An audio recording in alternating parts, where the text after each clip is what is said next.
What's up, y'all? I'm still out here at the range on a cool, cloudy day. I believe the temperature is actually dropping the longer I'm out here, but that ain't gonna stop me from getting at least a couple more things done. And this one right here is another 45 ACP test. So the jelly contraption's ready to roll with the chrono and 2 blocks of gel. Now I've done one test in this first block up here, and it was a 9mm test, so I'll leave a link above if y'all hadn't seen that one. Unfortunately, I wasn't quite stingy enough with my placement as I wanted to be, so it might get a little bit dicey down here. There's plenty of room, but it's going to be kind of tricky where I want to put these things. And again, part of the standard procedure lately is the heavy clothing barrier. So we got the layer of denim, layer of fleece, and 2 layers of the cotton t-shirt material. And what we're checking out here is some stuff I actually picked up quite a while ago. I just had never gotten around to testing it, but some people have been asking for some more 45 stuff, so I've been looking to see what I got. And it's this Browning X-Point defensive stuff, the 230 grain jacketed hollow point. Now, pretty interesting here. As y'all see, it's got that kind of cross insert design. This is actually not an insert like most inserts that you see. This is actually part of the actual projectile. That's lead formed into that cross like that help from clogging,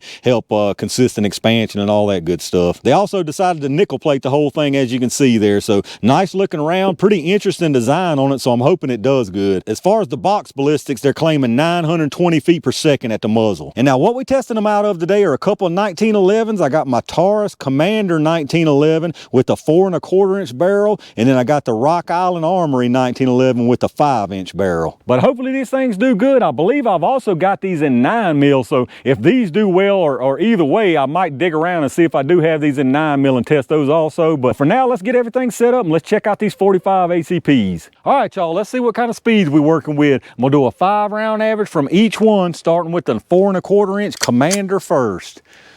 Let's see what we get here, y'all.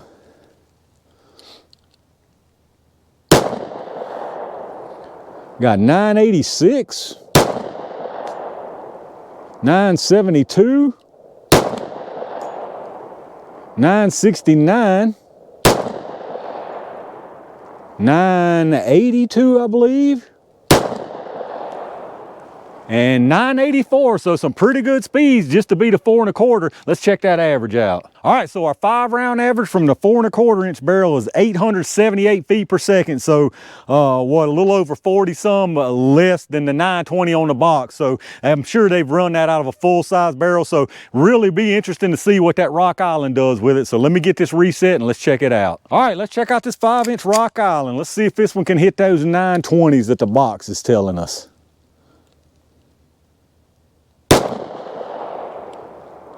We got 901, 930,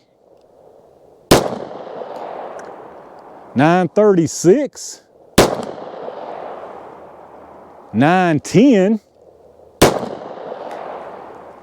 and 909. So a few of them were low, a couple of them were over. Let's go check the average. All right, so our 5-round average that time was 917 feet per second. So right there at that 920 they was claiming. Obviously they got those numbers out of a 5-inch. And if you remember on that 4 1/4 inch Taurus, it was 878. So you're talking about 39 feet per second faster from the 5-inch.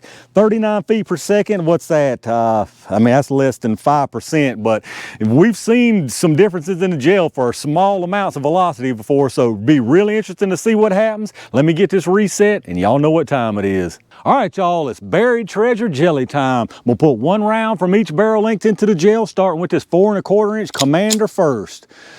Like I said, it's a little dicey down there, so hopefully I can stay out of the other tracks.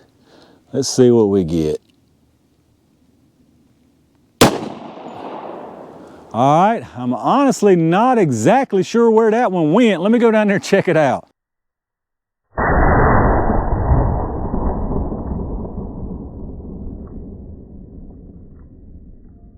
All right, that went a little bit lower than what I wanted. It got real close to another track from a previous test, but it didn't get in that track. It's got its own independent track, and all that being said, y'all can probably already see down there, it ain't looking good for the X-Point. It's definitely didn't find no treasure with that one. So let's see if this 5-inch could do anything for it. Just honestly, based on what I'm seeing right there, I don't think this 5-inch is gonna be any different, but let's see what we can do with it. I'm gonna try to put this one up and to the left of that one I just sent. Let's see if we can get it in there, y'all. All right, I believe I went to the left, pretty much where I wanted to go. Let's go down there and check that out.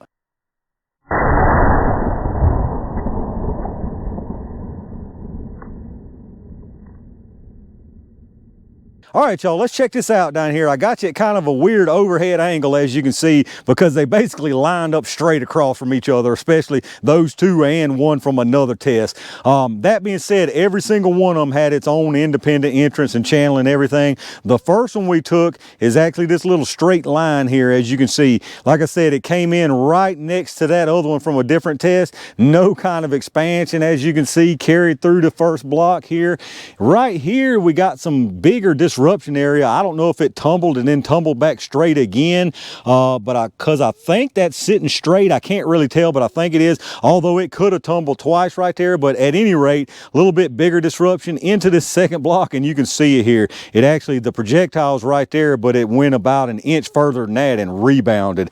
Like I say, I can't tell with that one. I'm pretty sure it's facing forward though. And then our second one is this one down here on the bottom right here. Again, pretty much the same story, although you do have more disruption here. That's probably just chance, just luck of the draw there, because the projectiles look exactly the same. Again, bigger disruption here. That's probably where this one tumbled, because it definitely tumbled because it's sitting down there backwards. But pretty much, like I say, same story. Goes into the second block here, keeps on trucking, and it stopped exactly at the same spot that that first one rebounded to. So the penetration on these crazy things, the first one out of the 4¼ inch Taurus is at 26½ inches, and then the one out of the 5-inch Rock Island is actually about 25¾ So pretty much similar penetration on both of them. It just, like I say, luck of the draw, which one tumbled where, how many times it tumbled, but either way, nothing good I'm seeing right here. Here's a little bit closer look from overhead. Like I say, down there you can see there's two different entrances. You can probably see the little pencil entrances right above that other one, but as you can see, just basically nothing. I mean, nothing until that point there. It could have been multiple tumbles right there, and then again into the second block all the way down here, and you can see it sitting there. That one I'm pretty sure is forward and no expansion, and then that's the backwards one from the Taurus. There you can see it into the block there. A lot more disruption right here, because that's probably where that one tumbled at, and then just little bits of disruption where it first came in there. All right, y'all, let's check out these projectiles. I think what you're seeing right here pretty much says it all. These things got completely clogged with this cloth. I mean, completely clogged. As you can see, just totally stuffed full of it. No kind of expansion. You can tell, or I can tell here, you might can tell, I'll do some measuring to know. This one out of 5-inch, you can tell that little bit of extra velocity definitely helped it try to expand more, because it definitely opened up a little bit more, but still nowhere close to what it needed to do what it was supposed to do. But let's at least measure these things and see what we got. So they both started at 230. This one here out of 4¼ inch is at 231.6. The one here out of the Rock Island is at 230.8. So I imagine that little bit could be manufacturing tolerances, and probably some of it is the cloth that's stuffed in the end there. Now obviously we got no kind of expansion, but I want to get a couple measurements anyway. This one right here is the 4¼ Taurus. The base on this one is 452 and 450. Then the base here on the Rock Island, 452 and 452 again. And then, like I was saying, the cavity end is going to be a little bit different. Let me see if I can kind of get that to come through here.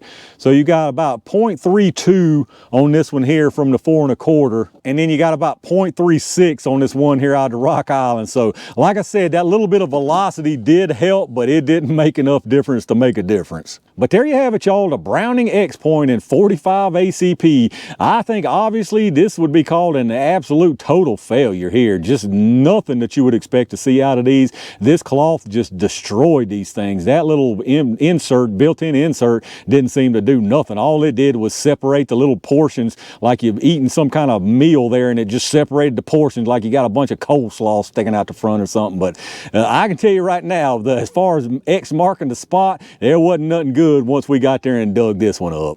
All right, y'all, I'm calling it right there for this test of what I think was a pretty pitiful 45 ACP round. Again, I feel like I always need to mention that yes, these things right here would probably do the job if you needed them, but it's just not what you're paying for and not what you're looking for when you're purposely going out to find a round that's going to expand and do what you want it to do. But anyway, I think I've said all there is to say about these rounds personally. Y'all let me know down in the comments what y'all think about them. If you did enjoy this video, take a second if you would and hit that thumbs up button, subscribe to the channel, and make sure you click that bell notification icon so you can get notified when I upload new stuff. Take a second if you would and check out those affiliate links in the video description. If you shop through Amazon anyway, hit up that storefront link down there. You'll go straight through Amazon like normal from there, and anything you buy after that, I get a kickback from them towards the channel. Same goes for those axle links like I always mention. If you're in the market for some really nice ear pro, check out those links down there and you can save a lot of money instead of clicking straight to their site. Once again, I appreciate all my Range Gang members and every single one of y'all out there for supporting the channel like y'all do. I got a lot of good stuff headed y'all's way, so be on the lookout for that. And in the meantime, stay safe, stay prepared, and I'll see you soon.